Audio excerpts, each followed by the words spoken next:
Dearest Mary, where are my glasses? Oh, one of these days my brain will save mine. Oh.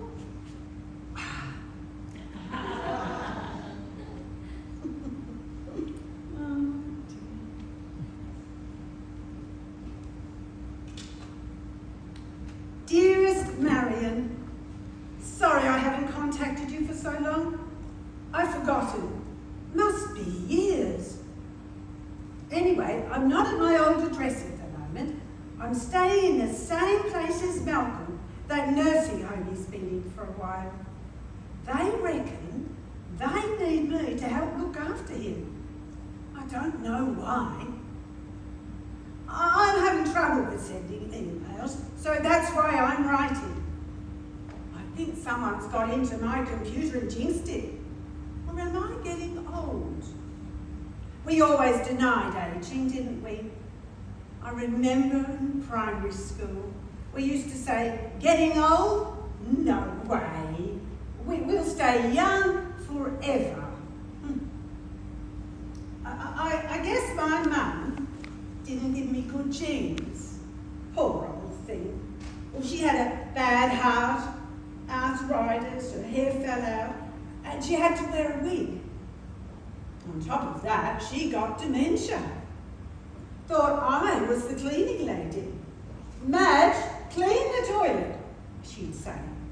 See, even forgot my name.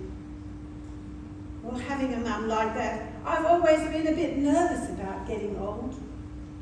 But I've always had my lovely Dr. Patton. You know how some of them doctors treat us like silly oldies? Well, he always makes me feel special. Good looker too. He could put his slippers under my bed any time. Up with all the new drugs and things. Knew he'd keep me going. Can't remember if I told you this, but a while back, my knees got crook. I hobbled into my lovely Dr. Patton like I was 90. Wilma, he said, got just the thing for you. Ever heard of 4D printing? Oh, no, 3D printing? Anyway, he told me they could print a couple of new knees for me. I jumped at it. Well, nothing to lose at my age. I had both of them done. They make them to order.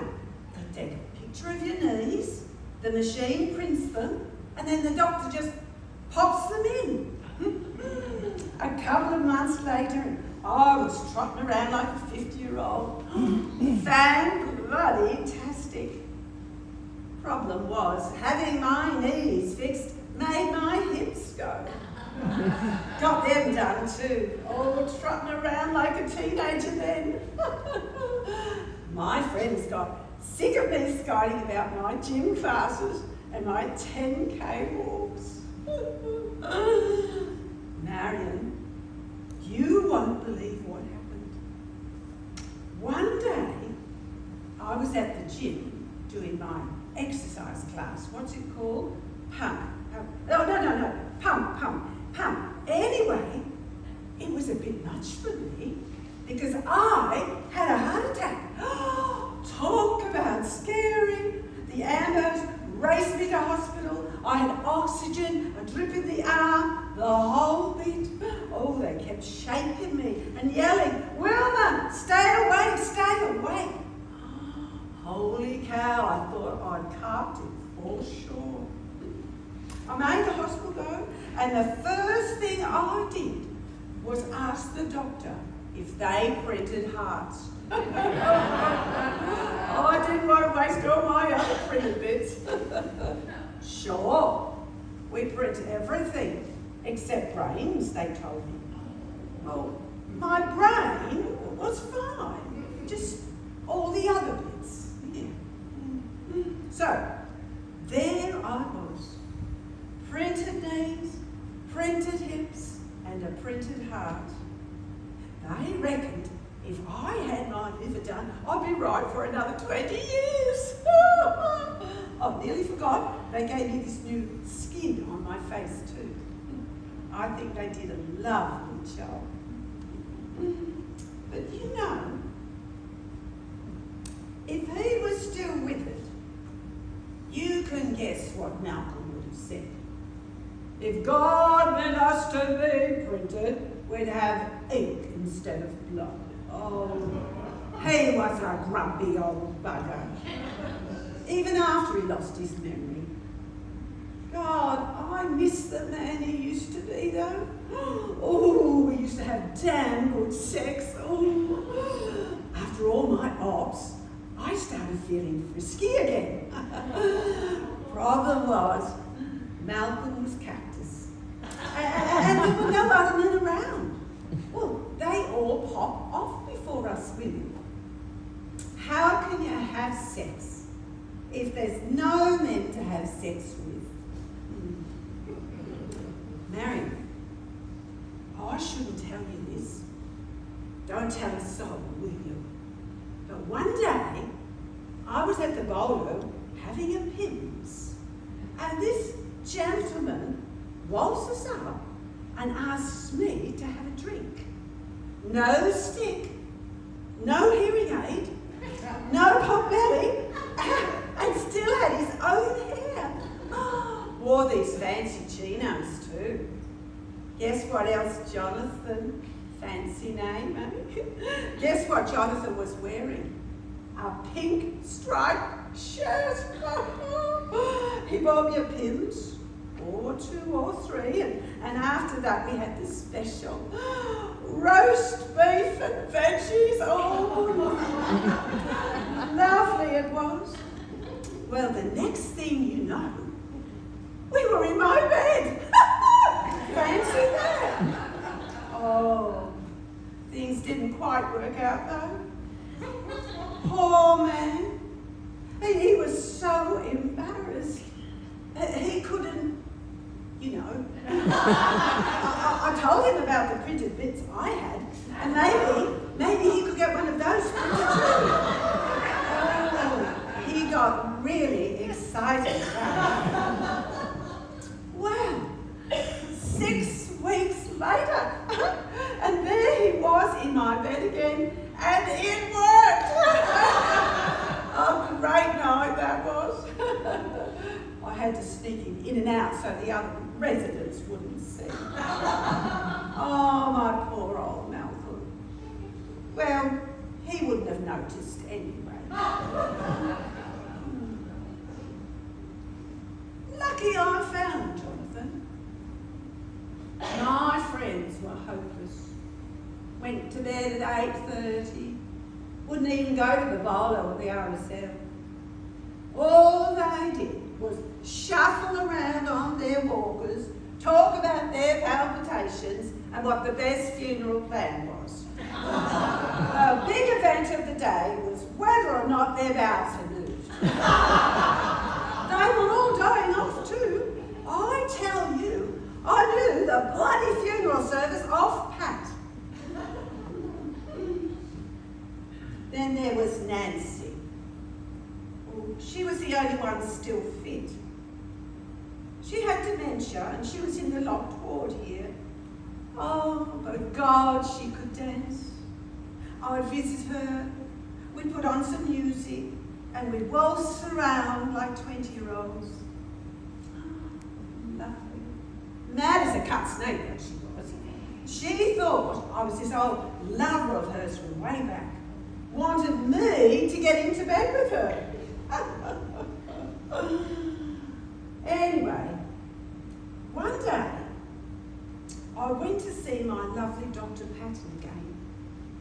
And he told me they'd done more research into these printed bits.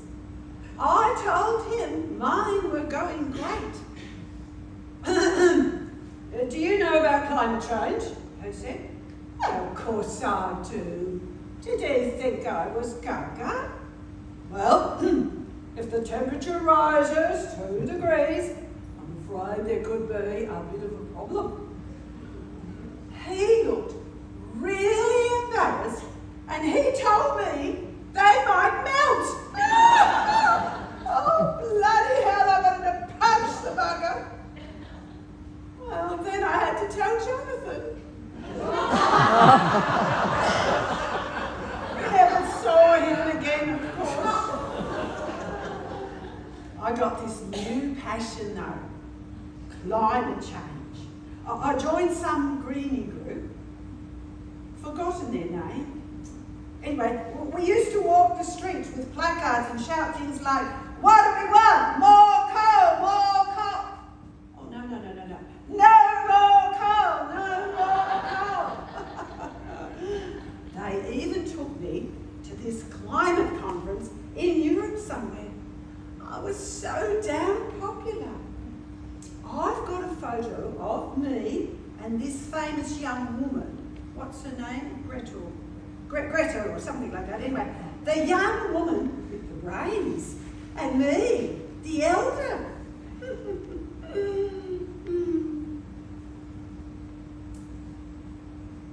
But that was a long time ago. I don't see Malcolm much anymore. He doesn't even know me. Been seeing a lot of Nancy though. We dance together, eat meals together, watch telly together. I lay on her bed the other day just for a bit of a rest mind. When I woke up, I forgot where I was for a minute. You know, I can remember so much of when I was young, but sometimes I can't remember what I had for breakfast. They put me in the room right next to Nancy's. Oh, it's really comfortable. God, a bit of rumpy-pumpy, and I'd be happy as Larry. I'm still really fit. I take Nancy for a nice long walk around the garden every morning. Marion, it would be so lovely if you could visit. I hope you've still got your health and all your marbles, as they say. And hopefully another man in your life.